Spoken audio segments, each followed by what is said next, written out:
Bollywood silver screen presenting under water world. इस कहानी की शुरुआत में हमें पानी की बहुत गहराइयों में एक न्यूक्लियर सबमरीन को दिखाया जाता है जो वहां पर फंस चुकी है।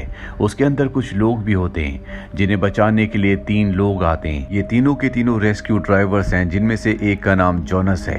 अब ये उस बड़ी सबमरीन के अंदर जाकर वहां से सभी लोगों को अपनी सबमरीन में शिफ्ट कर लेते हैं और तभी जोनस को एहसास होता है कि इस सबमरीन को एक बहुत बड़ी क्रिएचर ने डुबाया है जिसके बारे में दुनिया को नहीं पता, और वो क्रिएचर अब उसकी सबमरीन पर भी हमला करने वाला है। वो समझ जाता है कि अगर वो यहाँ से नहीं निकला तो वो क्रिएचर इनकी सबमरीन को भी यहीं पर डुबा देगा। और अब भी उसके दोनों साथी उस बड़ी खराब सबमरीन के अंदर होते हैं। उसके पास इतना वक्त नहीं होता कि वो अपने साथियों को ऊपर लाए, क्योंकि अगर उसने ऐसा किया तो उसने जितने भी लोगों को बचाया है उनके साथ वो खुद भी मारा जाएगा। इसीलिए वो अपने दोनों साथियों को वहीं पर छोड़कर निकल जाता है। अगले पल सबमरीन ब्लास्ट हो जाता है जिससे उसके दोनों साथी मारे जाते हैं।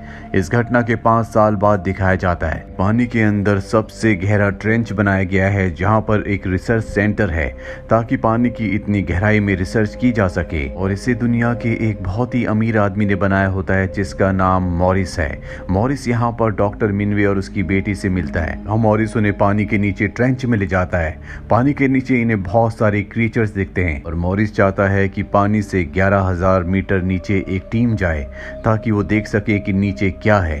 दरअसल वहां पर उन्हें एक लेयर दिख रही होती है जिसके बारे में इनका अंदाजा होता है कि शायद ये धरातल हो, यानी कि समंदर का अंत हो। और अब सबमरीन से 3 लोग, जिसमें एक ड्राइवर, दूसरी साइंटिस्ट और तीसरी जोनस की पत्नी होती है, सबमरीन से नीचे की तरफ बढ़ चलते हैं। इनके पास एक एडवांस रोबोट भी होता है जो पानी के अंदर रहने वाले क्रीचर्स के बारे में इन्हें बताएगा। जब ये और भी नीचे जाते हैं तो सबको पता चल जाता है कि जिसे धरातल समझ रहे थे वो धरातल नहीं है बल्कि थर्मोक्लिन हाइड्रोजन सल्फाइड की एक लेयर है। और जैसे जैसे नीचे पहुंचते हैं तो ऊपर से इनका कनेक्शन पूरी तरह से खत्म हो जाता है। साथ ही जो सबमरीन की ड्राइवर होती है वो कहती है कि पानी में कुछ है। आज से 5 साल पहले जोनस ने जो कहा था वो सच है। और अब इनका कनेक्शन जब पूरी तरह से टूट चुका है, ऊपर बैठे लोगों को समझ में आ जाता है कि इन तीनों की जान खतरे में है। वो तय करते हैं कि वो एक रेस्क्यू टीम को नीचे भेजेंगे, पर यहाँ पर जो डॉक्टर होते हैं वो कहते हैं कि नीचे किसी को भेजा नहीं जा सकता। आज तक इतनी नीचे कोई नहीं गया सिवाय एक आदमी के जिसका नाम जोनस है। वो 5 साल पहले इतनी नीचे गया था। और इसके बाद ये जोनस के पास जाते हैं, लेकिन जोनस इनकी मदद करने से मना कर देता है। पर उसे बताया जाता है कि तुम्हारी एक्स वाइफ भी उस सबमरीन में है।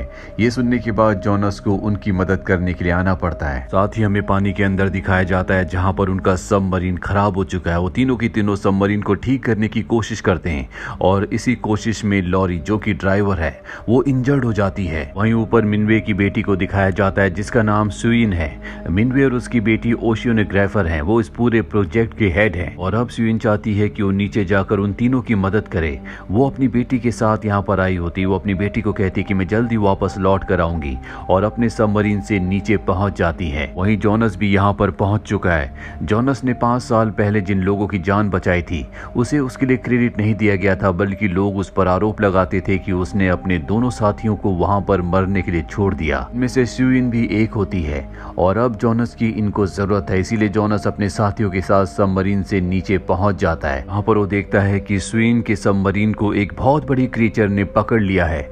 इसीलिए जोनस अपने सबमरीन के सारी लाइट्स को ऑन कर देता है ताकि उस क्रीचर का ध्यान उसकी तरफ अट्रैक्ट हो। हालांकि सुइन वापस नहीं जाना चाहती और उसे बताया जाता है कि जोनस यहाँ पर सब कुछ संभाल लेगा, तुम ऊपर चली जाओ। सुइन यहाँ से अपने सबमरीन से ऊपर चली जाती है। और अब जोनस अपने सबमरीन को उस दूसरे सबमरीन के साथ जोड़ता है जिसमें उसकी एक्स वाइफ और 2 और लोग फंसे हुए हैं। जोनस की एक्स वाइफ और दूसरी ड्राइवर ऊपर चली जाती है, लेकिन इनके साथ जो साइंटिस्ट होता है उसे पता चल जाता है कि वो विशाल क्रिएचर इन्हीं की तरफ आ रहा है।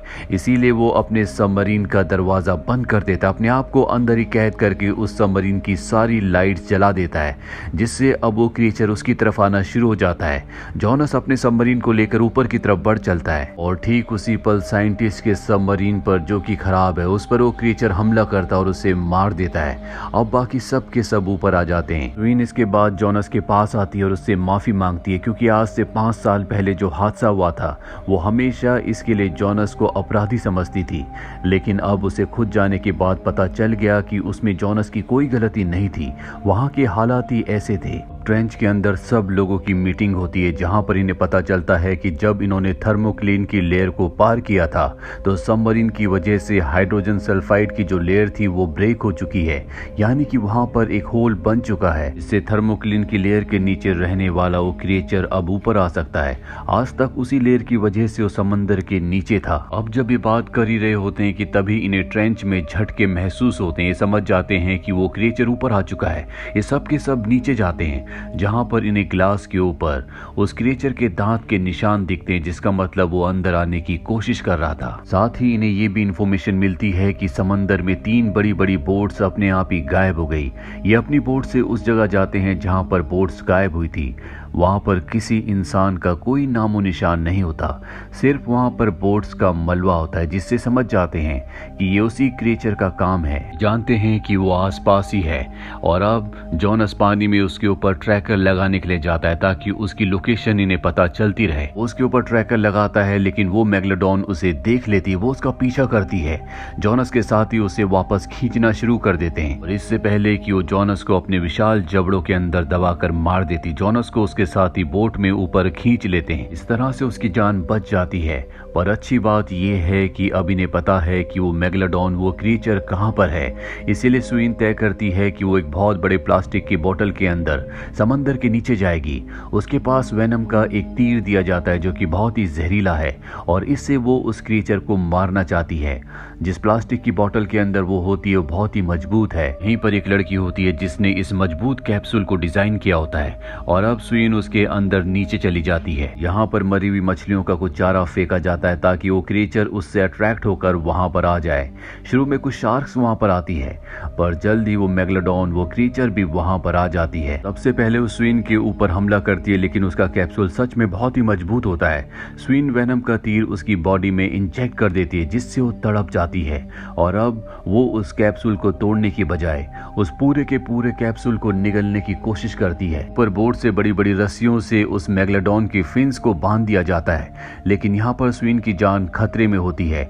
जॉनस को पता चल जाता है, इसीलिए वो पानी में कूदता है और इससे पहले कि वो पूरा का पूरा कैप्सूल निगल जाती, जॉनस उस कैप्सूल के ढक्कन को खोल देता और स्विन को वहां से निकाल लेता है। हालांकि स्विन पर वो मेगलोडॉन हमला करना चाहती है, लेकिन उसके फिन्स को बांधा हुआ है, इसीलिए वो आगे नहीं बढ़ पाती। साथ ही वेनम जहर का असर उसकी बॉडी में बढ़ रहा होता है, इसीलिए वो बेहोश हो जाती है। इसके बाद स्विन को ऊपर खींच कर लाया जाता है। स्विन जब होश में आती है तो वो जॉनस को थैंक्स कहती है और अब ये उस मेगलोडॉन को अपनी बड़ी बोट के ऊपर यहाँ से ले जाते हैं। सबके सब बहुत खुश होते हैं। इन्हें लगता है कि इन्होंने उस क्रिएचर को मार दिया है, लेकिन तभी उससे बड़ी मेगलोडॉन उसी मेगलोडॉन के ऊपर हमला करके उसे मार देती है। साथ ही यहाँ पर इनकी बोट भी पलट जाती है। कई लोग जख्मी हो जाते हैं। इसी तरह से जॉनस, स्विन और स्विन के पिता यहाँ से एक छोटी बोट से निकल जाते हैं, लेकिन स्विन के पिता मिनवे बहुत ज्यादा जख्मी है, इसीलिए वो दम तोड़ देते हैं। उनकी जान चली जाती है। स्विन को अपने पिता की मौत से बहुत दुख होता है और वापस ये ट्रेंच पर आ जाते हैं जो समंदर के बीचों बीच होता है। मॉरिस कहता है कि कल सुबह हम सब के सब यहाँ से निकल जाएंगे। ने चाइना की गवर्नमेंट को इस क्रिएचर के बारे में बता दिया है। कल सुबह गवर्नमेंट यहाँ पर अपनी आर्मी भेजेगी, जिसके बाद इस क्रिएचर को मार दिया जाएगा। सब के सब इस बात से रिलैक्स हो जाते हैं, लेकिन मॉरिस ने ऐसा कुछ नहीं किया होता। रात को अपनी टीम के साथ जाता है और पानी में एक जगह जहां पर उसे बहुत बड़ा क्रिएचर दिखता है वहां पर बमबारी करता है, जिससे वो क्रिएचर मारा जाता है। अब मॉरिस अपनी टीम के साथ उस क्रिएचर के पास जाता है तो इन्हें पता चलता है कि ये मेगलोडॉन नहीं है जिसे मारना चाहते थे, बल्कि ये एक व्हेल मछली है। मॉरिस अपने लोगों से कहता है कि जल्दी से यहाँ से चलो, मेगलोडॉन इसे खाने के लिए यहाँ पर आने वाली होगी। और जब वो आगे बढ़ते हैं तो मॉरिस नीचे पानी में गिर जाता है। वो अपनी जान बचाने के लिए व्हेल मछली की बॉडी के ऊपर चढ़ जाता है, पर अब यहाँ पर मेगलोडॉन भी आ चुकी है, जो व्हेल मछली के साथ साथ मॉरिस को भी अपनी खुराक बना लेती है। वहीं ट्रेंच के अंदर सबको पता चल जाता है कि मॉरिस ने चाइना की गवर्नमेंट को कुछ नहीं बताया, यानी कि इन्हें यहाँ पर रेस्क्यू करने के लिए कोई नहीं आने वाला।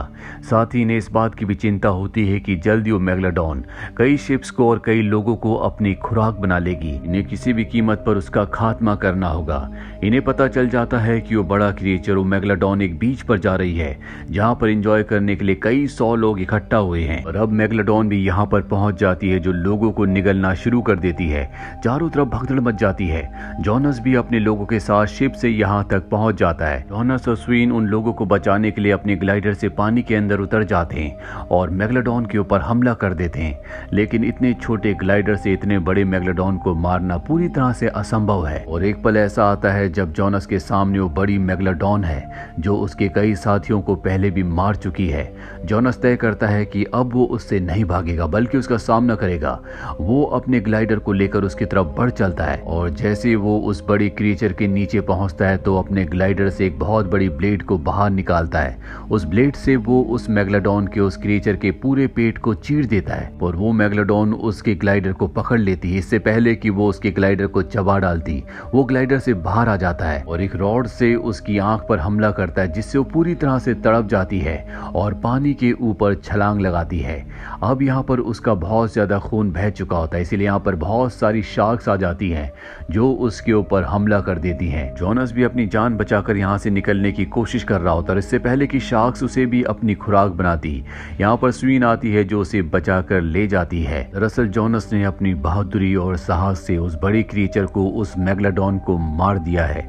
इसके बाद जॉनस और स्वीन दोनों के दोनों बोट में अपने शिप पर वापस आ जाते हैं जहाँ पर सब के सब उस क्रीचर के मारे जाने से अब सेटिस्फाइड हैं।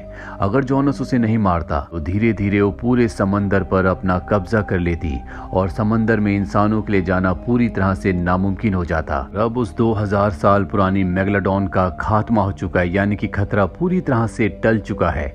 इसी के साथ ये फिल्म, ये कहानी यहीं पर खत्म हो जाती है। उम्मीद करते हैं कि ये कहानी आपको पसंद आई होगी।